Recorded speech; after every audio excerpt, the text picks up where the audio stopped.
Well, it's been a hot minute, but I'm back.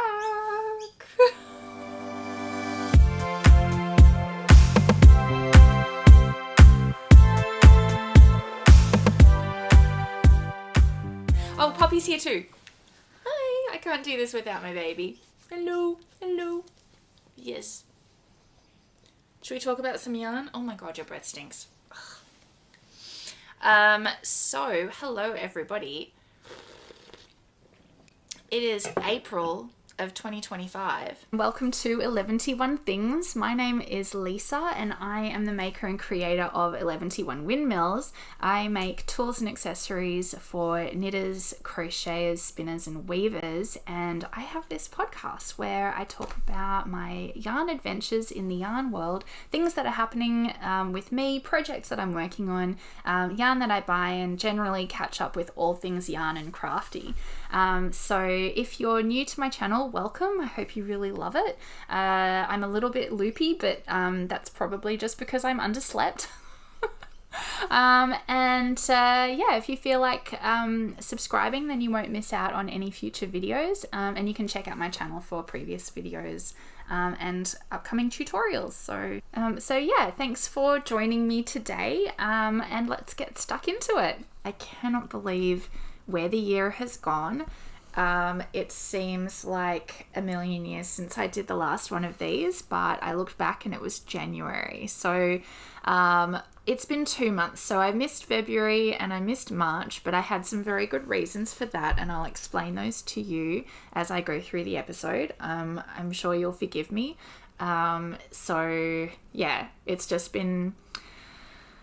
It's been a crazy start to the year. It's been a lot. The last time I saw you guys, it was the middle of the school holidays, or we were towards the end of the school holidays. My husband was off on his work trip to Europe, and I was alone with the kids for the last few weeks of the school holidays. And I was about to head off on holidays with them by myself, and obviously I survived that whole experience. It was a lot of fun, but it was also kind of stressful.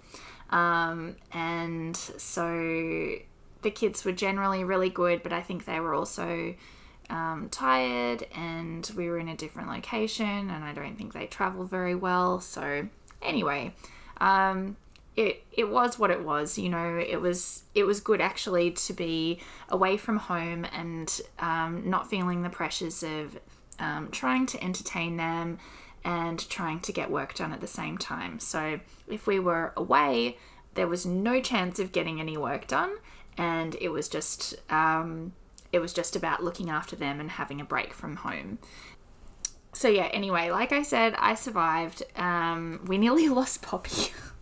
Oh my god, we went to the beach on the first morning, and I put her in the back garden of the house that we were staying in, and maybe 15 minutes after we got to the beach, I got a phone call from one of the neighbours on the street that they had found her wandering around. She had managed to dig her way under the gate in the backyard of the place that we were staying and wandered out all by herself. So we left the beach straight away and went to go pick her up from the neighbour's house, and that was a little bit stressful as well. And then the whole rest of the holiday I was just like, how is Poppy going to react when we leave her in this location of the house? Can she get out of this place in the house? So it was a little bit stressful from that perspective. We took her to things where we could. We took her to the beach for the first time. She got to swim in the ocean. She didn't like it very much. I think it was very noisy, like the sounds of the waves was a lot for her. And she's only little, so she's quite low to the ground. And when the waves came in and got her, I think she found that to be, you know, a little bit scary, because she's only a little baby. She's only little. Oh, I know. I never learn. I just never learn. She'll just, if I put it in my face, I'm getting licked on the mouth. I know, sweetheart. I know. Should we talk about some yarn and stuff? Should we talk about yarn and things? Catching up on what stuff I've been up to since the end of January. in the yarn world, that is. So we had the Australian Yarn Show in March.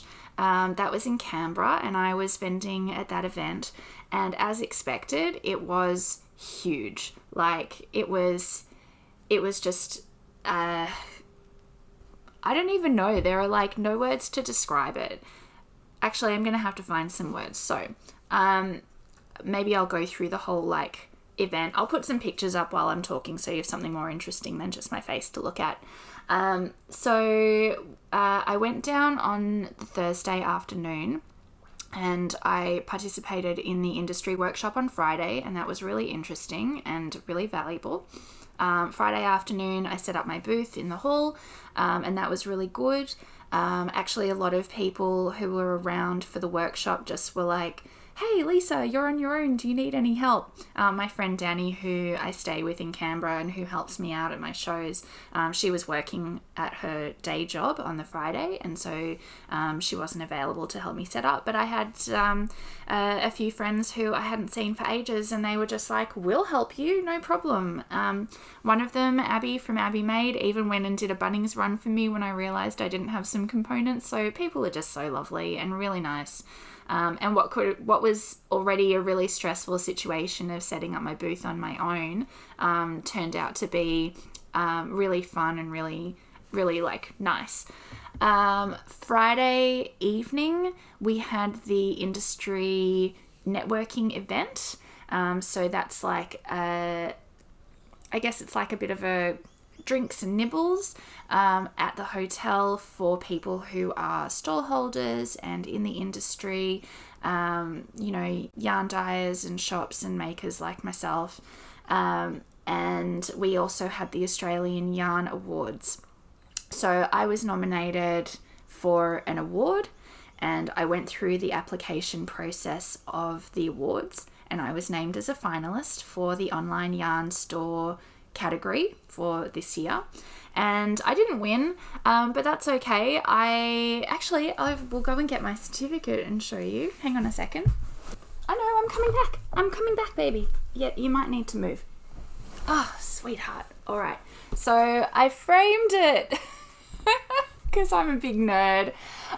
So I was named as a finalist for the Yarn Awards, which is very, very exciting. I feel very honoured and humbled, and so yeah, a really, really amazing event on the Friday night. So that was Friday night. Saturday we did the day one of the event, so everybody was out on the floor and all the customers coming through, heaps of workshops, heaps of workshops and talks, and the whole thing was just this really buzzing, positive, amazing atmosphere. People were really happy. There was like a real kind of sense of community vibe.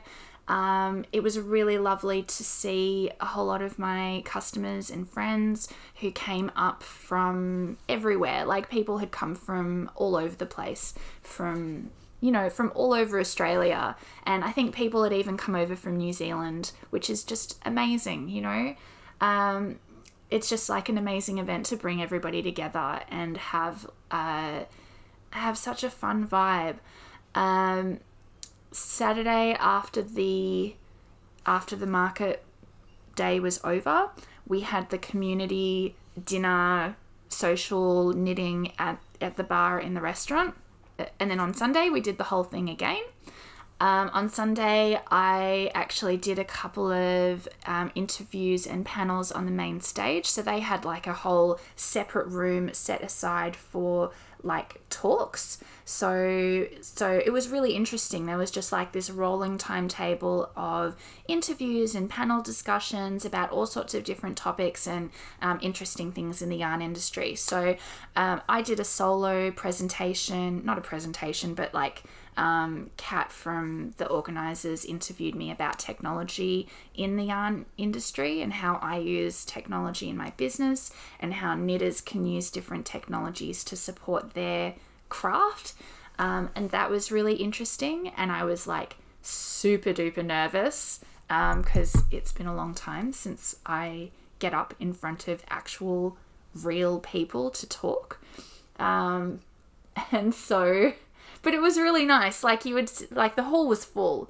And people were just all sitting in there knitting away, crocheting, having their cups of tea, and that sort of thing. And that was really nice. It was interesting to hear and respond to the questions from the audience. And I really appreciated the opportunity of getting up on stage and having that opportunity to chat with people about our craft, which, you know, it's something I'm passionate about and I love it. And it's so nice to have the chance to be able to share it with people in that kind of environment. And yeah, I was terrifyingly nervous. Like, I don't know if any of you actually saw me there. I think I kept it really like low key, but inside I was just going, don't say anything dumb. Don't be an idiot. Just be normal. And I survived. So yeah. Yeah, so the whole thing was very full on. And when I came back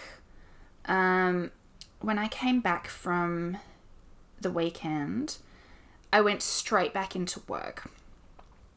Straight back into the studio. I had pre-orders that were waiting for me. I had lots and lots of stuff to do. I had something like, I don't know, 60 or 70 open orders in the shop. And so I worked really hard on doing that, and kind of sent myself into like a really epic burnout phase. So I'm now like maybe a week and a half post that. When I say burnout, like I actually really burned myself out. I did too much. I drained my batteries. I depleted my reserves. I was running on worse than empty. And then there was just a point where, and I wasn't sleeping very well because I think I was stressed about getting all of the pre-orders done and meeting my deadlines, even though like I always add buffer time in so that I had a couple of things go wrong, and I think that was stressing me out. But I do put a lot of pressure on myself, and I have really high standards of my own work and what I can do and what I'm capable of.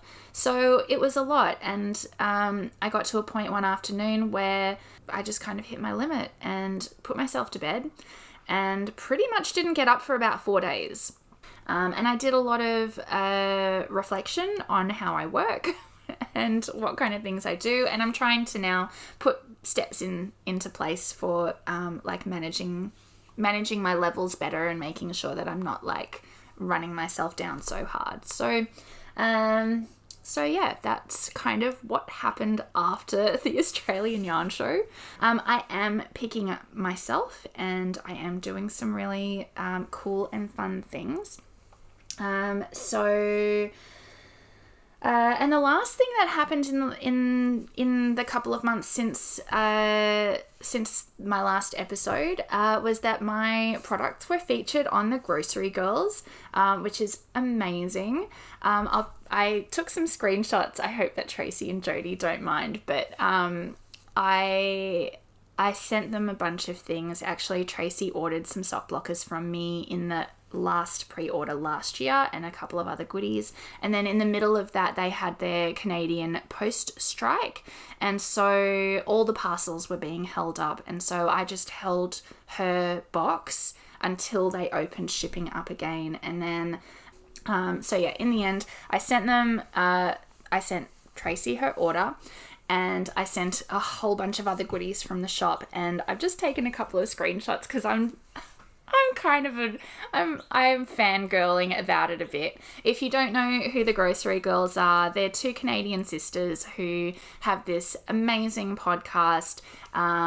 They just are the most amazing women. They also work together with Karina from Louie and Lolly Yarns on the Knit for the Girls fundraiser that we do for breast cancer every year, and I sent some stuff from that.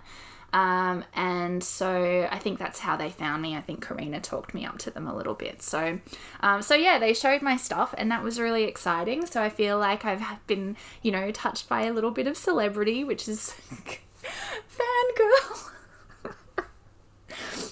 But yeah, so that was a really exciting thing to have happen in the yarn world as well. And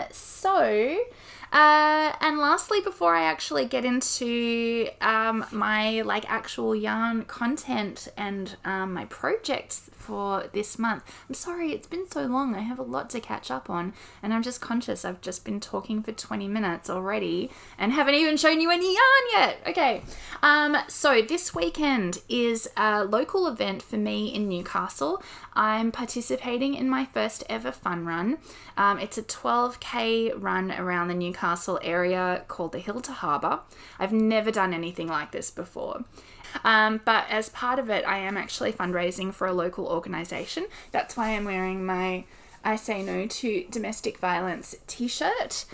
This is the shirt that I got from the organisation, which is called Got Your Back Sister. Hang on, it's on the back. I will show you. So, oh my god, check out my butt. It's called Got Your Back Sister.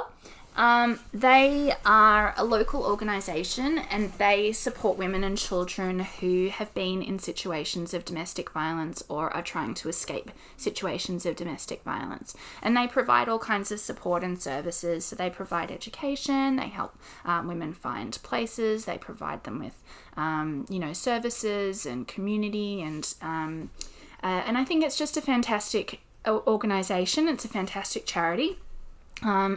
They really work at the grassroots level. I feel that it's really important as a woman to be aware of women's issues, and also to support women who are in need and who don't have as many resources available to them as what I might have, being in a very fortunate and privileged position. So I'm hoping to use my platform to be able to fundraise. I'm nearly at my target. I've raised over $700 so far. My target was $1,000. So if you are in any way able to help me with fundraising, if you could, I know it's tough times, but if you had even $5 or $10 that you could give for a donation, I would really appreciate it. And it's going for a really good cause. So I'll put the link down below in my description, and you can find it there, and I would really appreciate it if you could. So I think it's time to talk about finished objects.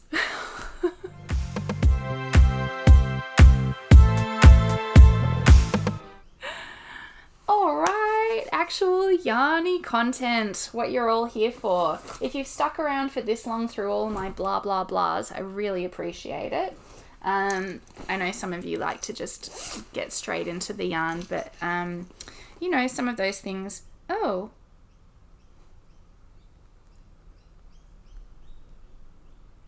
my socks are not in the bag. Where are my socks? Have you been keeping everyone entertained? Alright. Let me come in. Okay. Alright, that was a little bit awkward and embarrassing. So I finished my February socks, which it's now April, so haven't even done anything to prepare, but let me put them on the sock blockers so I can show you. Last time I was on the podcast, look at that. Last time I was on the podcast, I opened this yarn in January. So that was at the end of January, and I haven't blocked them yet, so please don't judge. They are pretty much fresh off the needles. These are, let me do the other one, I can show you both. These are the Totally Rad ribbed socks. The pattern's by Summer Lee Knits. I swear I know like a dozen people knitting her socks at the moment. But that's what they look like. They are so cute. I really love them. They fit really nicely as well. Oh, and the sun's just gone away. Oh, geez. Okay, never mind. The color is coming up really blue. And I'm not sure why, but I'll see if I can take some better photos and pop them in. But the yarn is not this blue. It's like a very, very vibrant grassy green. And the pink is a really nice soft pink. So there were a lot of fun things about these socks, and I did do a couple of changes to the pattern. So I'll tell you about them now. The socks are knit top down, and in the pattern there's a couple of options for the cuff, and one of them I'd never done before. It's a folded cuff, so you actually just start knitting, and then at the end you come back, you fold the cuff in like a hem, and you stitch it down. And so when I'd finished the first sock and I was about halfway through the second sock, I was looking at it and I was going, I don't actually really like how that feels when it's folded down. I'm not really that keen on it. It's a little bit of a I don't know, I don't know. I'm just like a sucker for a ribbed cuff. So I figured that at the end, if I really didn't like it, I could just undo it and knit back and did the rib. And that's exactly what I did. So at the end of knitting, I actually undid the cast on. Yep, that has to be like that so you can actually see it. I undid the cast on, like I actually unpicked it. I frogged back down. I think I gave myself about 12 rows from the top of the pink stripe to the rib, and then I put the needles back in, and then I knit the ribbing in the other direction. So some people don't realize that you can do that even if you've knit something top down, you can actually undo the cuff and knit back up. And the reverse is true as well. So I have a t-shirt where it's knit bottom up, and generally when I do bottom up construction, I start in the middle. I cast on, I start in the middle, I do the shaping or whatever up to the top so that I can check that the neckline fits okay and everything like that. And then I put my needles back in and I knit down so I can get the exact length that I want. And it doesn't change anything. It looks exactly perfect. So it doesn't look like the stitches are upside down or anything like that. They're just really, really, like, it just doesn't actually make any difference at all, which is fascinating. So that's what I did with that. And that's a much better finish for me. The cast off looks a little bit flouncy at the moment just because it's not blocked. So literally these came off the needles on Wednesday and today's Friday, so I haven't had a chance to block them yet. The other thing that was really fun about these socks, which I had never done before, was an afterthought heel. So as you're knitting down the ribbed section here, or if you're just doing a regular sock, you pop in some waste yarn, you knit like half of the way around. Oh geez, the school is calling me. God, what is it now? Hello? Okay, thanks for letting me know. Okay, bye. Oh, God, that was... I'm going to edit that bit out. The other thing that was really fun about these socks was the afterthought heel. So I've never done an afterthought heel before, but it was really super duper easy. As you're knitting down, and you could do this with any pair of socks at all, and I'm sure that there's a million tutorials online that are really good for how to do an afterthought heel. But as you're knitting down and you've got the tube of your sock, where you want to place the heel, you knit across half of the stitches in a waste yarn in a contrasting colour, slip them back onto your needle, and then pick up your main colour yarn again. And then you knit around it again. So it's like you've put in this extra row of stitches across half of it. So that forms the top part of the heel here. And then you just continue knitting the tube. And the way the pattern says to do it is that it says to completely knit the tube, do the toe, and then you come back and you do the heel. Well, I like things to fit, and I'm terrible at estimating dimensions. So when I was about halfway through the foot, I stopped and I went back And what you do is you remove that waist stitch and you put your needles back in. So you get a needle here and a needle there. And you knit your afterthought heel like a toe. It's exactly the same as the toe stitches, but just in the heel.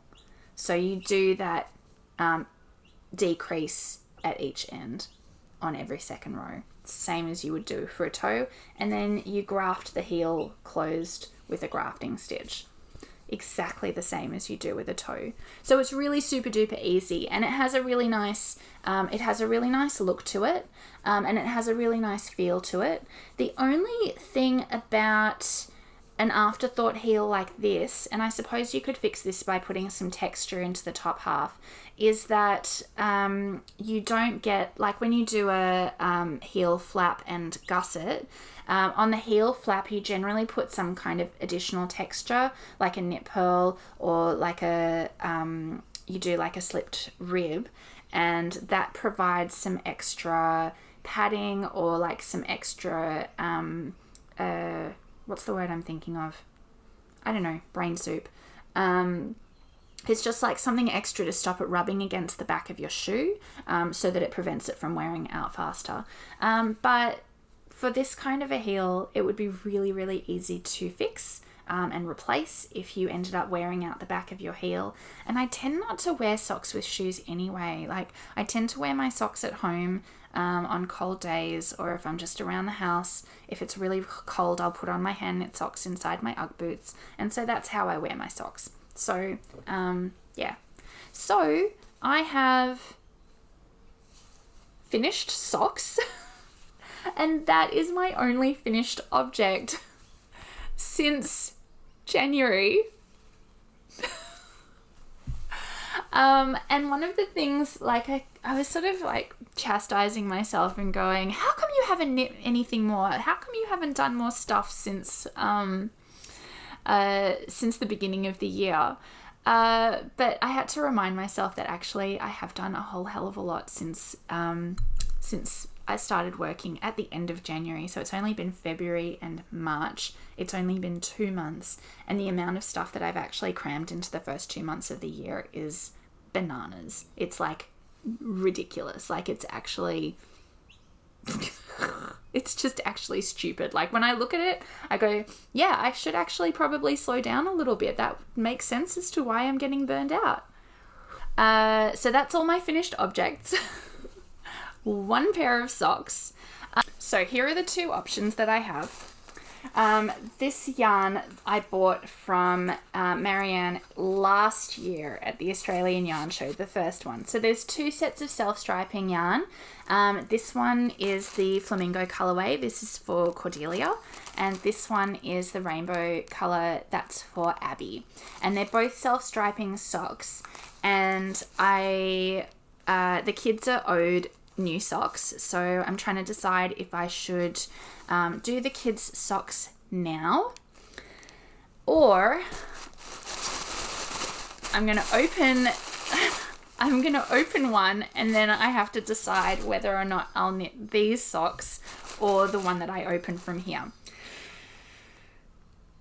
So blah blah blah blah blah blah blah. This one. Okay. Oh my gosh, this is so much fun. Alright, so if you are joining me for the first time and you don't know about my secret stash busting sock along, I have a knit along that I am hosting, and it's mainly online on Instagram, but I also have a Discord server, and it's actually really fun. Everybody is chatting, knitting socks, having conversations about all sorts of things. There's a few like chat channels so people can jump in and do things, but basically you get all your sock sets that you haven't knit with from your stash, and you wrap them up and you pick one at random, and the goal was to knit a pair of socks a month. I am totally failing at that, obviously, since I had my January socks, and now in April I've made my February socks. But I also just announced the first quarter Sockies Awards. So people are putting their entries up onto the Discord to enter the Sockies Awards. And it's just a little bit of fun just to kind of like give back and say, hey, thanks for participating in my sock along. So if you want to join in, you're more than welcome. It doesn't matter that you haven't been part of it since the beginning of the year. I'll pop the links down below so you can find the Discord, or you can just find it on Instagram. I have a post pinned to the top of my page for the stash busting sock along. Some people are doing it with patterns as well, where they get their mystery pattern and their mystery yarn and they match them together. I'm too much of a control freak for that. Mystery yarn is enough for me.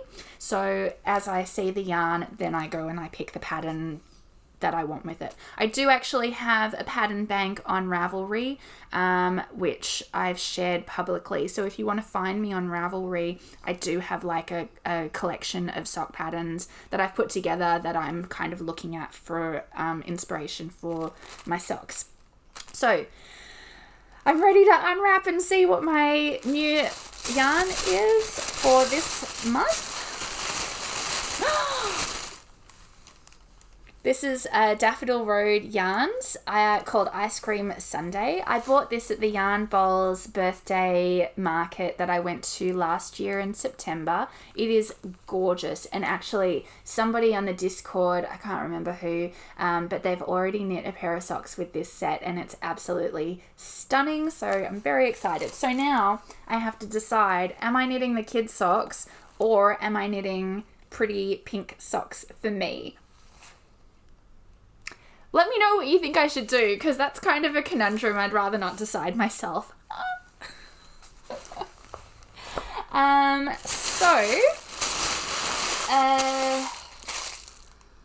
So yeah. Oh, and now I can talk about my one and only whip that I'm currently working on.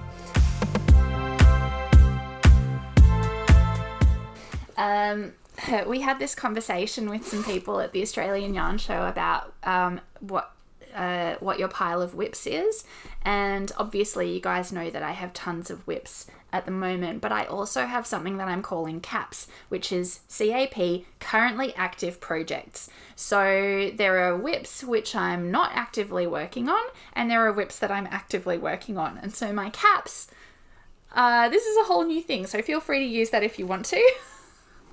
I'm working on my salty air tea, and I did show this last time.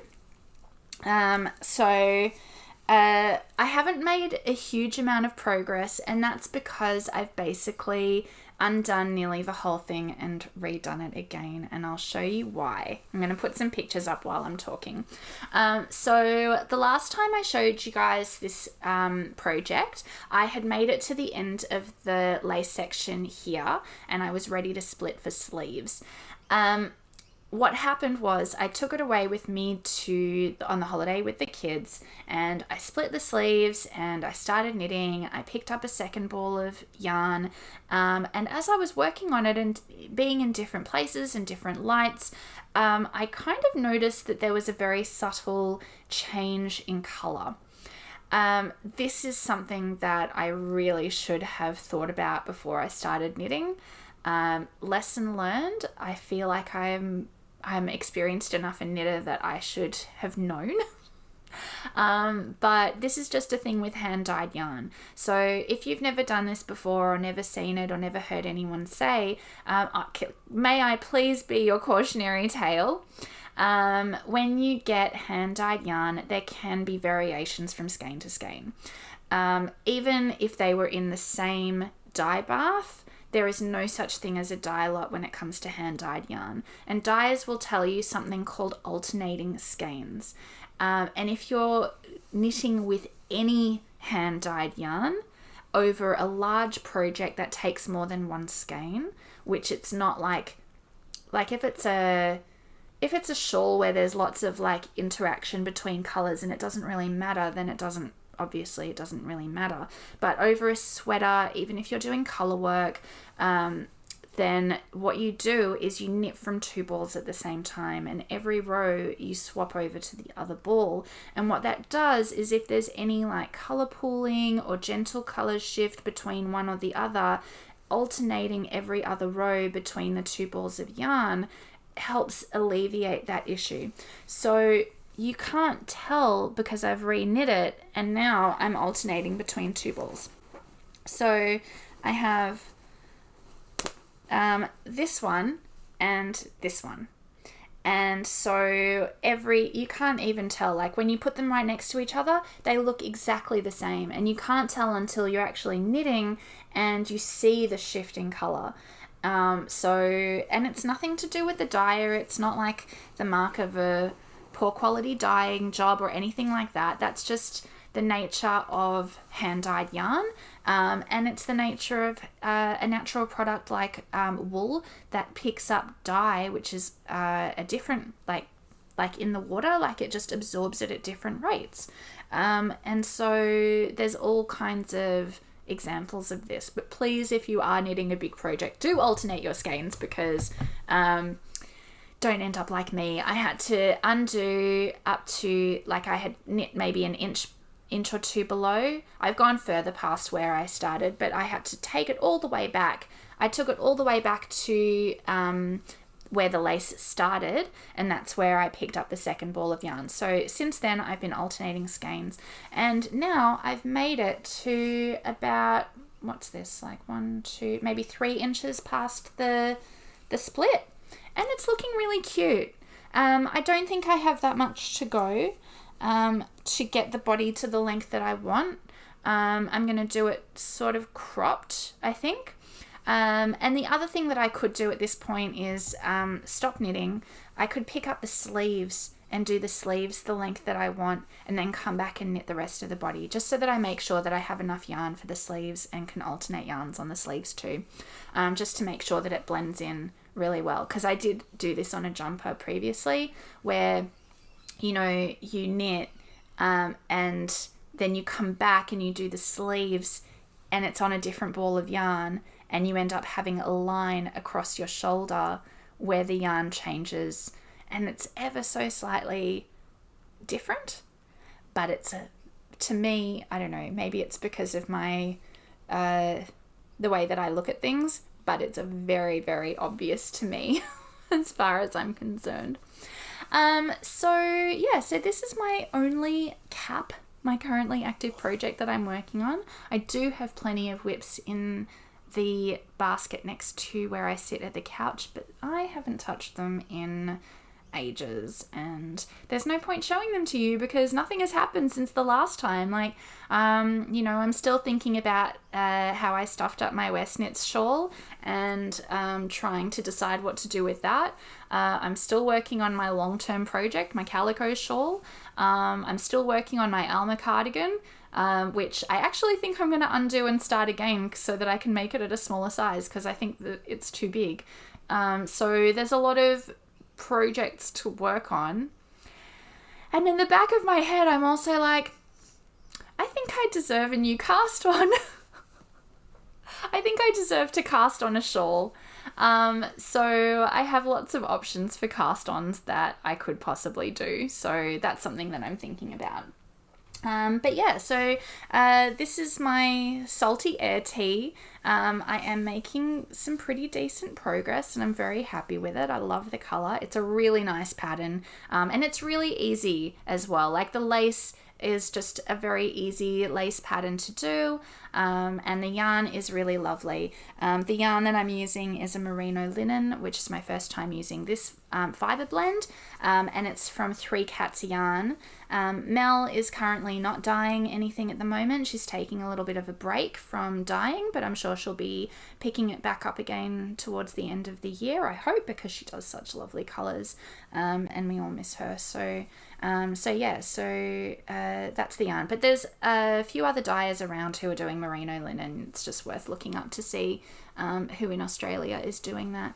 And I'm interested to see how the fibre blend performs in Australian summer, because it is a t-shirt and I am hoping to wear it on, not Australian hot days, but like Australian cool summer days, which is like still 28 degrees, but hoping that it breathes a little bit and feels a bit lighter than pure merino. So yeah, that's my current cap.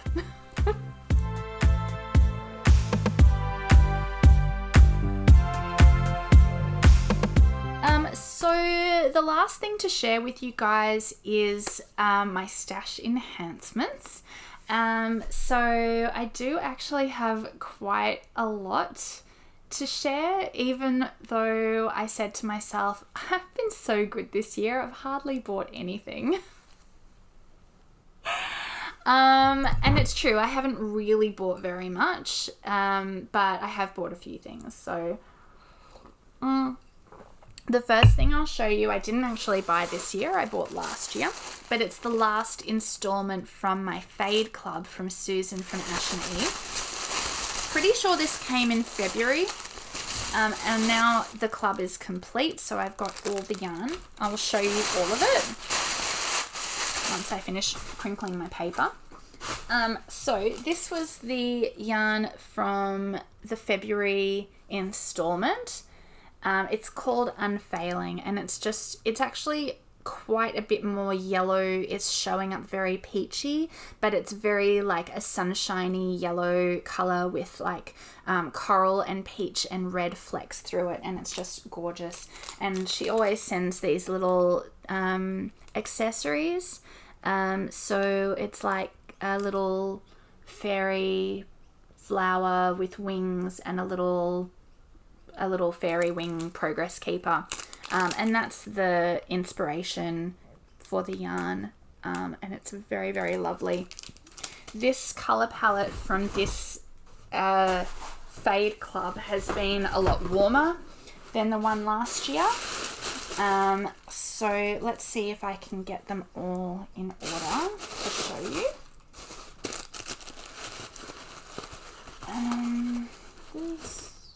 These two. How nice is this looking?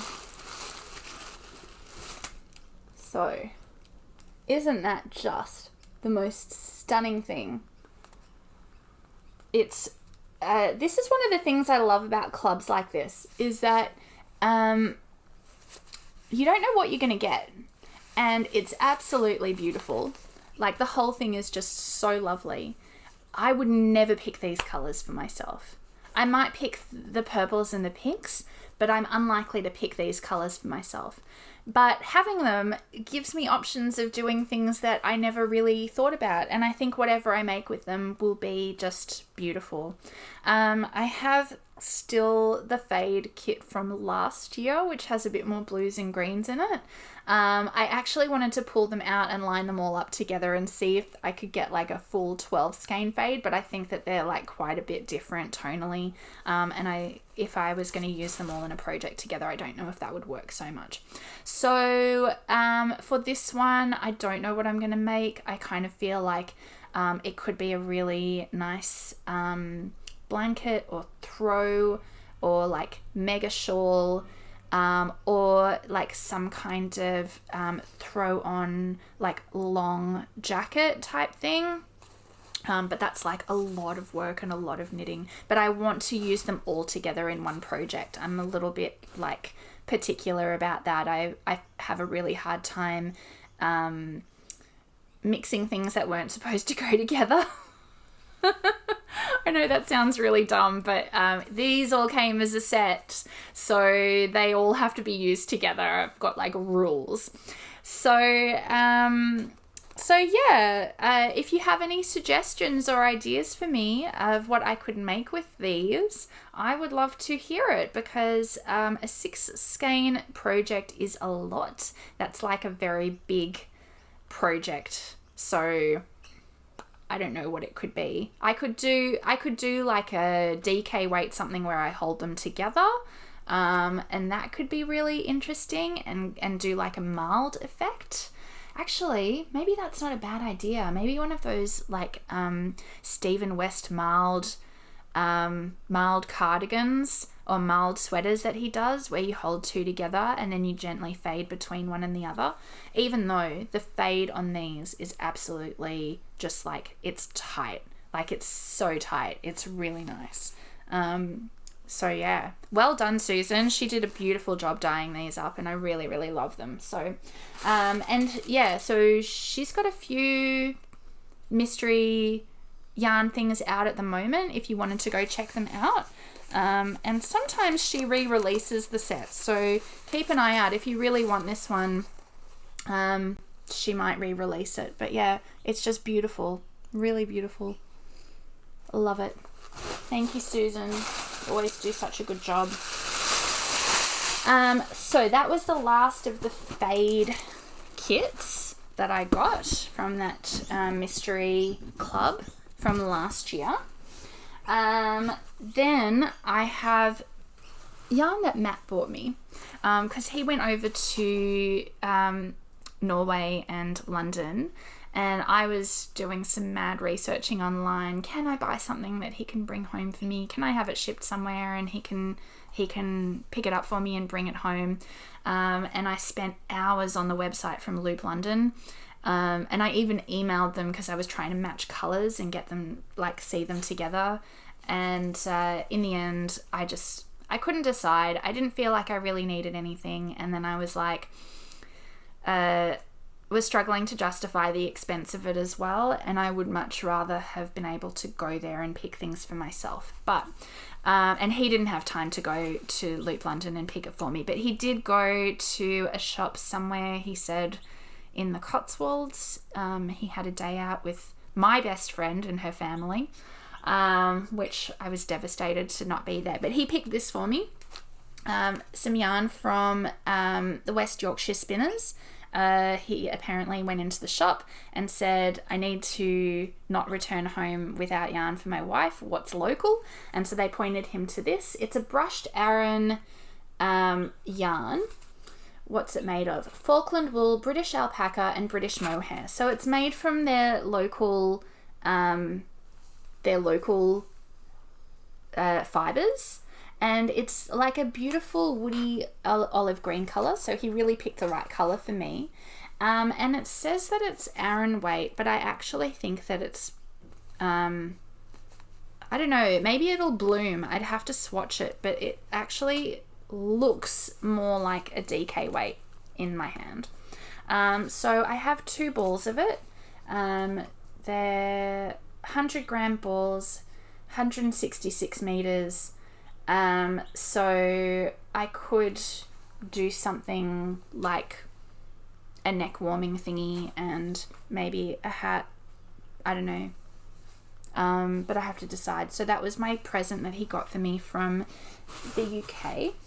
And then I have all my goodies that I bought from the Australian Yarn Show, which wasn't a lot. But I did buy a few things. My stall buddy Danny, who helps me out in Canberra, is amazing, and I have such a lot of trust in her that it was okay to, when it was quiet, like at the end of the day, to just zip around and say hi to a few friends and pick up a few things. So the first thing was actually a pre-ordered item. I bought from Sarah from Daffodil Road Yarns the half advent that I bullied her into listing online, because I was I didn't bully her, I was just encouraging. I was like, yeah, it was so beautiful, I really regret not getting it. Are you going to release it again? I would have bought the whole thing again if she had released it again and said, oh yeah, people, you can buy it a second time. But so yeah, it's this beautiful, she did one called Sun Sparkles, and it's just absolutely gorgeous. So I've got the half advent from her, and I think it's 12. It is 12. I was thinking about doing a magical terrarium shawl out of this, because it's 12 minis and it would be perfect for a fade like that, and I think that would look really spectacular. So that's what I'm thinking about doing with this. And I'm pretty sure she's also announced her advent for this year. I haven't seen too many yet. I haven't been online very much, but I've seen hers and I've seen Susan's have been announced from Ash and Eve. So if you're shopping around for Advents, aside from mine, then Sarah always puts on a really good one, and so does Susan. So she had that for me to pick up at the show. So I didn't actually buy it at the show, so I don't think it counts. But it came home with me from Canberra. And then I grabbed this from Nicole, who is Cola Girl Yarns. She is a dyer from South Australia, and she's lovely, and she does these amazing self-striping yarns. So I picked this one up. She's got yellow and brown and pink tones in it, which is just gorgeous, and I love it. I have like a collection of self-striping gobstoppers, which is really which is just, I don't know, it's me, it's what I do. And then I bought some yarn from Cass from Skip Rope Yarn Co. Even though she practically lives down the road from me, a few suburbs away here in Newcastle, I just love seeing all her yarn out on display, and being able to pick and put things together is really nice. And she has these really fun colours. This Frogger colour is so hot. I have been eyeing this off from her table for years, and same with this True Teal. It's coming up super blue on my camera, but it is like actually a very true teal, like that's the name of the colour, and it is a very green, it is very green, not the blue that's coming up on my screen. I don't know why it's doing that. And then I've paired it with this dark grey as well. So those three will be probably a shawl together as well. I have to decide what to make with it. My friend Alana has just been knitting the most gorgeous Claire and Paris shawl using 3 colours, and so I reckon these would look really, really nice as that. But yeah, there are lots and lots of options that I could do with these 3, so feel very happy that I picked up those babies. I did pretty well, guys, I'm not gonna lie. I visited Sarah from Daffodil Road Yarns, and I picked up this beautiful sock set. It's called Manuka Honey, and it is a departure from my usual color style, which is totally fine. I've just realized I've got the sun coming in from the back now, which is irritating. I should have sat down earlier to record, but whatever. I have realized with sock patterns that the sock patterns that I'm really drawn to generally are knit out of solid colors or very, very lightly speckled yarns that aren't the bright, exciting sock yarns that I have in my stash. I love that yarn, and I love the patterns, and the two don't seem to work very well together. So this one, even though it does have a fair bit of variegation in the skein, this one is my attempt at purchasing yarn that is more likely to go with the sock patterns that I seem to be drawn to. So yeah, trying to be intentional with my purchasing and with the things that I'm going to make that I will actually like. So yeah, now that I'm knitting all these socks, I need sock yarn to replace it, obviously. And then the last thing I bought was from Louie and Lola, from Karina. It was really nice to see Karina on that weekend, and lovely to see her come up from Tassie and have her store there and lots of beautiful things. I spent like half an hour in front of her wall of yarn trying to pick all the perfect colours. She had a doodle bar, which I don't know if you guys have seen the Pacific Knit Co.'s doodle knitting thing. But Pacific Knit Co. has come up with all these like mini charts in themes that she sells them in these decks of cards, although I've purchased them online. Karina has the decks of cards that you can purchase, like the physical cards, and I think that's actually really useful to have the physical cards because you can sort of lay them out physically and plan what your knit is going to look like. They're for color work charts. Basically, I should have said that at the beginning. But yeah, they're color work charts and they're all themed. And I have a few of the digital ones. And not many people in Australia are doing these DK minis, but Karina had a whole doodle bar full of minis. At some point ages ago, I looked to see if I could purchase a kit from one of the overseas dyers who does these doodle collabs with Pacific Knit Co. and get it in the actual colors of their samples, but it was just so expensive. It was like, I couldn't justify it, guys. It was like sell a kidney expensive. So I was really excited that Karina has it. I hope that more yarn dyers bring out DK minis for this sort of thing. So surprisingly, I bought a bunch of pinks and greens. This one is a really hot chartreuse color that's actually not coming out very nicely. It's coming out very muted on my screen. I'm not sure why, but I need to figure out what is going on with that. But yeah, so they're all BFL DK minis. And I bought a solid color number 2, which is just kind of a light creamy gray, to kind of tie them all together and do something with it. And I haven't quite decided what I will do yet. I've seen some really gorgeous sweaters where people do the doodles in the cowl. I've seen cute little socks where people do the doodles on the cuff. Most of them tend to be cowls, which is just like they've got the doodles going around the neck and it's knit in like a tube, and then you just graft it at the end and you use this as the main color in between. But yeah, like the options are there. I could do like a whole doodle sweater, and maybe I could get another one of these from Karina just to tie it all together and do the sleeves or something.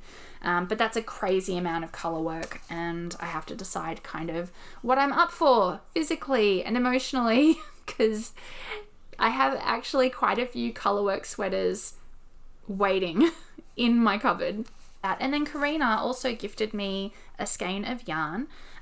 She actually wanted a pair of earrings from me and didn't have her money with her, so she asked me to keep them aside. And then when I had a break, I took them over to her stall later in the day, and I was just like, you know, she's done so much to help me and she's such a lovely person. I'm just going to gift them to her. And so I said that to her, and she was like, no, you can't. I'll pay for them. And I said, no, seriously, please just have them. It's a gift for you. And she's like, well, have some yarn. And she just grabbed this skein for me, which was the Knit for the Girls 2024 skein. So it's really lovely and I really love it. Helen from Curious Handmade did a pattern for this. And so I think I'm going to knit the pattern that goes with this yarn, because that just makes sense to me. And so it's just a really nice, like speckled pinky sort of thing. Thank you, Karina, for my beautiful gift. And so that's kind of everything that I've purchased in the last couple of months. And it was kind of a lot to catch up on for sharing with you guys. But yeah, I hope you really enjoyed that. I hope you got a little piece of the Australian Yarn Show from my experience, that if you didn't manage to go, and if you did manage to go, I hope you managed to pick up some nice things too.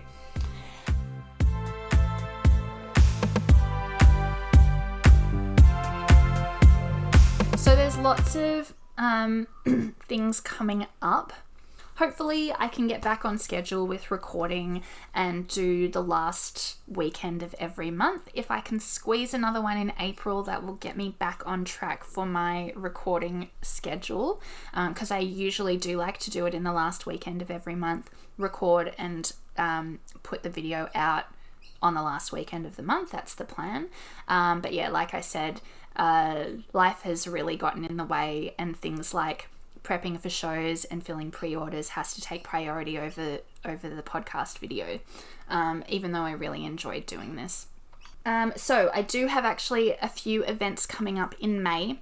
So if you are in Canberra or in around the Sydney area, oh, I've just lost the sun again. That's weird. It's either like shining right over my head or it's totally dark. That's okay because I'm not really showing you very much yarny stuff at the moment, but I do have dates in May. I'll pop them up here to show you. I am doing 3 yarn events in May, and I will be probably 98% deceased by the end of it because it is just exhausting. We call it mayhem because this is always what May is like. I have on the 4th of May is Fibre Frolic, which is in Western Sydney in Mulgoa. That's a weekend event. There are workshops on the Saturday and the market day is on the Sunday. So I will be there on the Sunday vending at that show. It is on the 4th of May. It's possible I'm going to have some Star Wars goodies because it is May the 4th. Just for fun, I've been planning some things. I missed out last year because I wasn't organised enough, so I've got all the designs that I did last year ready to go. So I will be making those and sharing them. And then the following weekend, we have a family weekend away for Matt's work, which he just snuck in there in the middle of my chaos. That is May. The third weekend in May, I think it's the 17th and 18th. 17th and 18th is the Canberra Wool Expo. So I'll be back down in Canberra again at the Old Bus Depot Market. That's over 2 days there in Kingston. And I will have a stall. And so hopefully if you're a Canberra local or Canberra adjacent, I will see you there. And then the last one is one that we have up here in Dungog on the 25th of May. It's about an hour up into the kind of the Hunter Valley region. Dungog is the most beautiful small town I've ever seen in my life. It is just bonkers gorgeous. And if it's a nice day, we have the Knitters Picnic.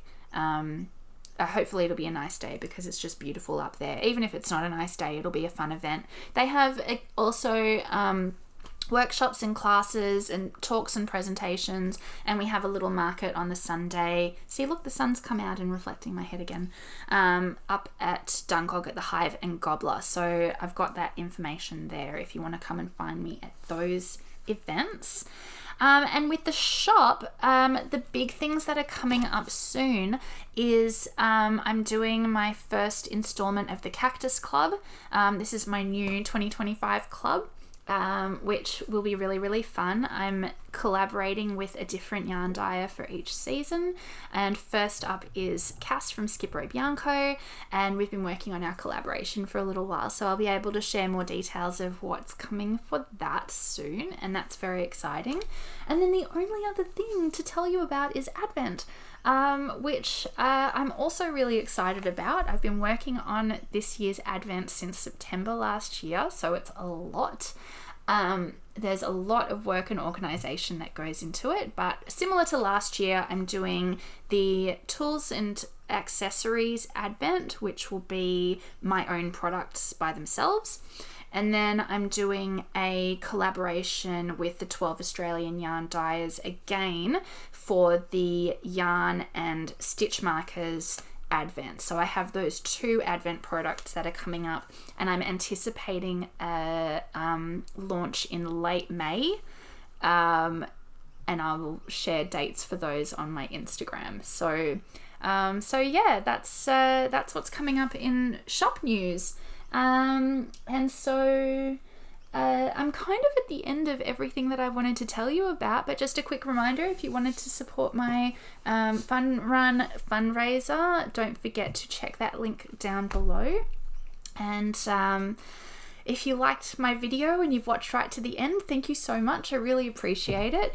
Make sure you give me a little thumbs up, and if you are able to subscribe to my channel, then you'll get notified of any upcoming videos. And hopefully now I can be back on a good schedule and get that going. So yeah, have a wonderful weekend or whatever it is you're doing. Do some knitting, have a cup of tea, enjoy this cool weather that we're starting to have here in Australia. Yeah, stay well everybody, and happy crafting. Bye.